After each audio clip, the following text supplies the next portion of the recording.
نے انوار الحق صاحب کا بھی انٹرویو کیا تھا، اس سے بھی ہمیں یہ محسوس ہوا تھوڑی سی گراؤنڈ سچویشن کہ وہاں پر بھی بہت زیادہ اسکیٹرڈ ہیں کارکنان، مطلب اگر ایک پارٹی سے بھی تعلق رکھتے ہیں تو آپس میں اختلافات بہت زیادہ ہے، گروپ بندیاں بہت زیادہ ہیں. آپ کو کیا لگتا ہے کہ انوار الحق صاحب کی تو اتنی اسٹرینتھ نہیں تھی ووٹ وائز کہ وہ پرائم منسٹر شپ تک جاتے، لیکن ان کا یہ کہنا تھا کہ بس وہ ایک زیرو سے انہوں نے شروع کیا اور وہ اس جگہ تک پہنچے. آپ کے خیال میں وہاں جو بہت سارے ایشوز کے اوپر جب احتجاج ہوتے ہیں تو بیک اینڈ پہ پتہ لگ رہا ہوتا ہے کہ وہ احتجاجی تحریکوں کا مقصد کچھ اور ہوتا ہے.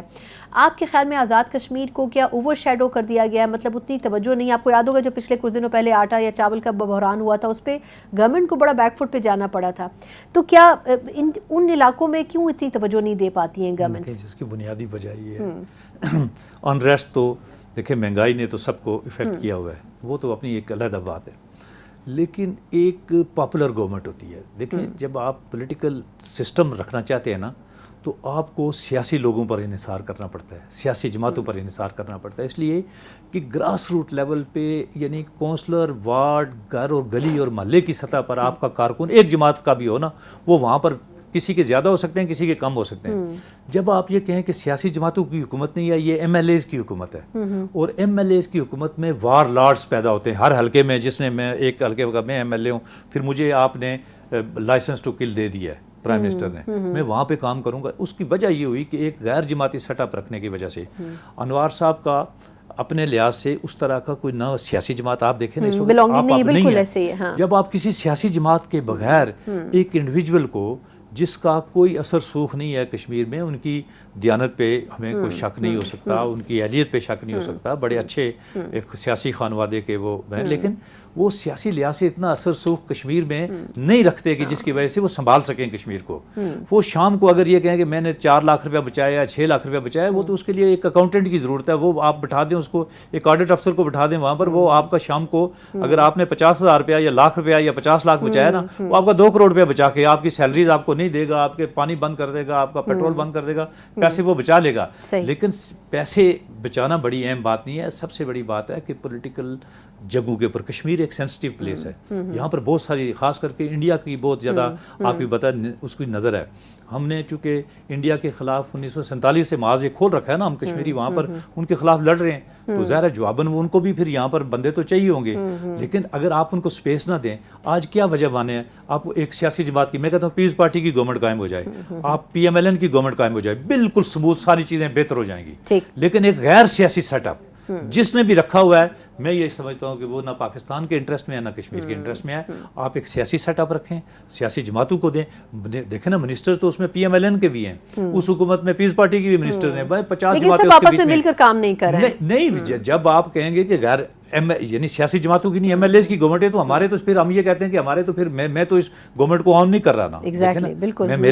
میرے 4 منسٹر، میں پارٹی کا سینئر وائس پریزیڈنٹ ہوں اے جے کے میں، میری پارٹی کے 4 منسٹر، ایک اپنا وہاں پر ایڈوائزر ہے، تو میں تو اس گورنمنٹ کو عام نہیں کر رہا. میں یہ سمجھتا ہوں کہ اس گورنمنٹ کی پالیسیز کشمیر کے لوگوں کے خلاف ہے، کشمیر کے لوگوں کے انٹرسٹ کے خلاف ہے، کشمیر کے لوگوں کو یہ غصے پہ اکساتی ہے. یہ ساری چیزیں جو ہیں یہ گورنمنٹ کے اس کو غلط طریقے سے سیٹل کر کے، اس کو بیوروکریٹک طریقے سے اس کو ٹیکل کرنے کی وجہ سے لوگوں نے وہاں پر ریئیکشن بھی دیا ہے. آج ایک پولیٹیکل پارٹی کی گورنمنٹ آپ قائم کر دیں، پولیٹیکل پارٹی کے لوگوں کے ساتھ گفتگو کرنے میں ان کو بھی ہے. اگر آپ ان کو چھوڑ کے کچھ اور لوگوں کے نادیدہ قوتوں کے ساتھ کر کے یہ سارا کام کریں گے، یہ کام یہ اس طرح کا نہیں ہونا چاہیے. جب لیڈر مل بیٹھ کے بات کرتے ہیں تو اس میں سے راستہ نکلتا ہے.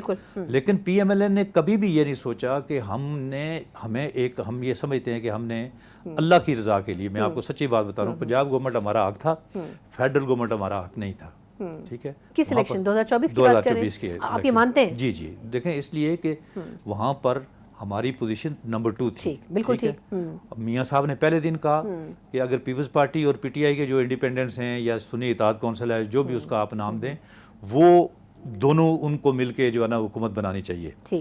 لیکن یہ حکومت ہمیں جب ان دونوں کا آپس میں، آپ کو پتہ ہے کہ جیل میں بھی اس وقت ملاقاتیں ہوئی، چند صاحب کے تھرو پیس پارٹی کا وفد کیا انہوں نے، لیکن عمران خان نہیں مانے گورنمنٹ بنانے میں. تو جب وہ نہیں کہہ رہے کہ وہ خود نہیں مانے گورنمنٹ، جی نہیں بنا. پہلے انہوں نے کوشش کی، پیپلز پارٹی نے کوشش کی، وہ تو چاہتے تھے کہ عمران خان کے ساتھ ملے. دیکھیں کچھ لوگ پیپلز پارٹی کے ایسے تھے جو کہ کچھ دیر کے لیے پی ٹی آئی میں بھی چلے گئے تھے، پھر واپس آ گئے تھے. ان کا وہاں پر بھی لائزان اچھا تھا اور یہاں پر بھی اپنی قیادت سے بات کی، تو انہوں نے جو ہی 8 فروری کے الیکشن ہوئے اس کے جو نتائج سامنے آئے تو یہ نمبر 1 اور نمبر 3 مل کے گورنمنٹ بنا سکتے تھے. اور میاں صاحب نے بھی سب سے پہلے, اگر آپ کو یاد ہو کہ 9 فروری کو جو انہوں نے ماڈل ٹاؤن میں کارکنان کے ساتھ بالکل اس میں انہوں نے کہا کہ ہماری یہ خواہش ہے کہ جو سنگل لارجسٹ پارٹی ہے اور نمبر 3 ہے وہ مل کر حکومت بنائیں, ہم حکومت بنانے میں انٹرسٹڈ نہیں ہیں. لیکن پھر جب دیکھا کہ نمبر 1 اور نمبر 3 نہیں ہوا تو اس ملک کو دیکھیں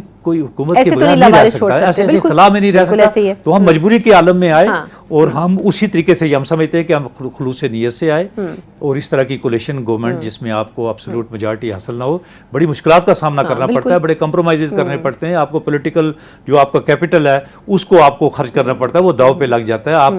آپ کا جو ایک ساکھ بنی ہوتی ہے وہ ساکھ آپ کی داؤ پہ ہوتی ہے. لیکن چونکہ پاکستان کی اکانومی کے حوالے سے جو اتنی فرجائل صورتحال تھی, اتنی یعنی صورتحال یہ تھی کہ اگلے ہفتے ڈیفالٹ ہوا, یہ ہو گیا, وہ ہو گیا, ختم ہو گئی اکانومی, ٹھیک ہے.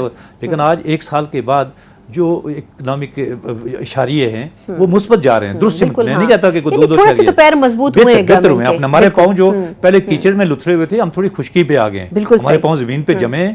لیکن اگر اسی طریقے سے شہباز شریف صاحب کی حکومت کو 4 سال اور مزید دیے گئے تو میں یقین سے یہ کہہ سکتا ہوں کہ پاکستان کو دودھ اور شہد کی تو نہریں یہاں پر نہیں جو ہے نا بہیں گی, لیکن پاکستان ایک اپنے پاؤں پہ کھڑا ہو جائے گا اور لوگوں کو نظر بھی آئے گا. ہاں, لیکن سر اب ایک مسئلہ ہے نا, دیکھیں جب بھی کبھی حکومت اسٹیبلٹی کی طرف جانے لگتی ہے نا, چاہے کسی کی بھی ہو, تو اب ہم دیکھتے ہیں کہ اس طرح کے مسائل سر اٹھانے لگتے ہیں کہ ایک ماحول بہت عجیب ہو جاتا ہے. اب دیکھیں جہاں اکانومی اسٹیبل ہوئی ہے وہیں ہم دیکھ رہے ہیں کہ ٹیررزم کی ویو ہے. اب اوبیسلی اس میں جو انٹرنیشنل فیکٹرز ہیں وہ اپنا رول پلے کر رہے ہیں, وہ کیوں چاہیں گے کہ پاکستان اسٹیبل ہو. آپ کے خیال میں اب ٹیررزم کا جو ایشو ہے وہ اسی چیز سے جڑا ہے نا کہ پاکستان غیر مستحکم ہو. اس کے لیے آپ کیا سمجھتے ہیں کہ اس وقت کی جو گورنمنٹ ہے, کیونکہ جس طرح پیپلز پارٹی نے بات کی ہے کہ جی ایک نیشنل ایکشن پلان 2 ہونا چاہیے, ایم کیو ایم کہہ رہی ہے ایک نیشنل پالیسی ہونی چاہیے, آپ کو نہیں لگتا کہ اپوزیشن کو بھی اس میں اپنی ریزرویشن سائڈ پہ کر کے ایک پیج پہ آ کے کوئی پالیسی وضع کرنی چاہیے؟ بالکل, اپوزیشن سے زیادہ یہ گورنمنٹ کی جو ہے نا اس کی گورنمنٹ نے تو کوشش کی ہے نا, گورنمنٹ کوشش کی ہے, گورنمنٹ کو مزید کوشش کرنی چاہیے. دیکھیں اگر وہ اس معاملے کے اوپر اگر عمران خان سے ملاقات کرنی ہے کسی بھی طریقے سے, میں ذاتی ایک پی ایم ایل این کے کارکن کی حیثیت سے یہ کہتا ہوں کہ ہمیں اس سیکیورٹی کے ایشو کو دیکھیں. ہمارا اس وقت آپ دیکھیں کہ کے پی کے اور بلوچستان یہ 2 صوبے ایسے ہیں کہ اس وقت جو بدترین دہشت گردی کا شکار. بالکل, میرے خیال میں اس وقت جس طرح کی پولیٹکس کر رہی ہے, پارٹی کے اندر بڑا ڈویژن ہے, اس میں کوئی شک نہیں کہ ایک بڑی اسٹرینتھ ہے اپوزیشن کے اندر ان کی. لیکن وہ جس طرح چل رہے ہیں, کبھی وہ جے وائی فے سے کہہ رہے ہیں کہ آپ اپنی ڈیمانڈز رکھیں, وہ تمام ہم مان لیتے ہیں, آپ اپوزیشن میں آئیں. جے وائی فے بھی صرف ان کی اس رویوں کی وجہ سے ہی اب تک طے نہیں کر سکی کہ آیا ان کے ساتھ چلنا ہے نہیں چلنا ہے. آپ کے خیال میں اس وقت پی ٹی آئی کو کن بنیادی طور پر کن چیزوں کی ضرورت ہے, اگر وہ کر لیں تو وہ ایک اچھی اپوزیشن بن سکتے ہیں؟ آپ کا اپنا تجزیہ کیا کہتا ہے؟ دیکھیں جی, ہمیں تو مفت کا ویسے جو ہے نا وہ مشورہ نہیں دینا چاہیے, تجزیہ کر لیتے ہیں کہ دیکھیں پی ٹی آئی اس وقت کوئی نیشنل لیول کے اوپر کوئی بات نہیں کر رہی. ان کی تمام سیاست کا مقصد و محور اس وقت اڈیالہ جیل میں بند ان کے جو ہے نا قائد عمران خان ہیں. وہ ان کو چاہتے ہیں ان کی جو بھی بات کر لیں. آپ نے نیشنل سیکورٹی کہتا ہے جی ہمیں ان سے ڈائریکشن لینی ہے, ہم نے ان کے لیے, آپ کوئی بات کرنے وہ کہتے ہیں پہلے ان کو رہا کریں, آپ یہ کریں ان کے مقدمات ختم کریں. یہ سمجھ نہیں آتا کہ ان کی اپنی کوئی انڈرسٹینڈنگ نہیں ہے ایشوز کے اوپر. تو اس یہاں پر تو پی ٹی آئی تو کوئی نیشنل لیول کی یا پاکستان کو جن چیلنجز جو پاکستان کو درپیش ہیں اس حوالے سے تو ان کے پاس کوئی بیانیہ نہیں ہے, نہ اس پہ وہ بات کرتے ہیں, نہ ان کا کوئی پولیٹیکل سٹرکچر ہے. ایک دن ایک آدمی جو ہے نا وہ تخت پہ بیٹھا ہوتا ہے, اگلے دن وہ وہاں پہ ہوتا ہی نہیں ہے, وہ کوئی دوسرا آدمی بیٹھا ہوتا ہے. ایک دن فیصلے کا اختیار کسی ایک کے پاس ہوتا ہے, دوسرے دن کسی دوسرے آدمی کے پاس ہوتا ہے. ایک دفعہ بیرسٹر گور صاحب ہوتے ہیں, اگلے دن مروت صاحب ہوتے ہیں, تیسرے دن مروت صاحب بھی پارٹی سے فارغ ہوتے ہیں, چوتھے دن جو ہے نا اسد کیسر صاحب جو ہے نا ان کو آگے لے آتے ہیں. چودھری صاحب کے بارے میں پتہ چلا وہ بھی پارٹی اون نہیں کرتے. آپ دیکھیں نا ابھی جنید اکبر صاحب کو لے کے آئے, تو آپ جب تک آپ کے اندر ایک ٹھہراؤ نہیں آئے گا, آپ بیٹھ کے پہلے تو آپ طے کر لیں کہ کیا آپ نے عمران خان کی رعایت کی ایک تحریک آپ نے بنا رکھی ہے اس پارٹی کو, یا پاکستان کے نیشنل ایشوز کے اوپر آپ کی اچھی خاصی اپوزیشن بینچوں میں اچھی خاصی ان کی وہاں پر موجودگی ہے. تو آپ جب اس کو نہیں کریں گے تو آپ مجھے بتائیں کہ کس طریقے سے لوگ جو ہے نا ان پہ ٹرسٹ کریں گے, باقی پارٹیاں ٹرسٹ کریں گی. آپ ہر جگہ کے اوپر جو ہے نا وہ کہتے ہیں وہ قیدی نمبر 804 قیدی نمبر فلاں. آپ کو یہ بچپنا چھوڑنا پڑے گا, آپ کو نیشنل ایشوز کے اوپر کور ایشوز کے اوپر آنا پڑے گا, مل بیٹھ کے. جیسے کشمیر ایک کور ایشو ہے, دہشت گردی اس وقت کور ایشو, افغان پالیسی ایک کور ایشو ہے, انڈیا کے ساتھ ہمارے بات چاہتے, انٹرنل ہماری جو سیکورٹی ہے یہ ایک کور ایشو ہے. ہمیں باہر سے زیادہ اس وقت اندر سے تھریٹ ہے.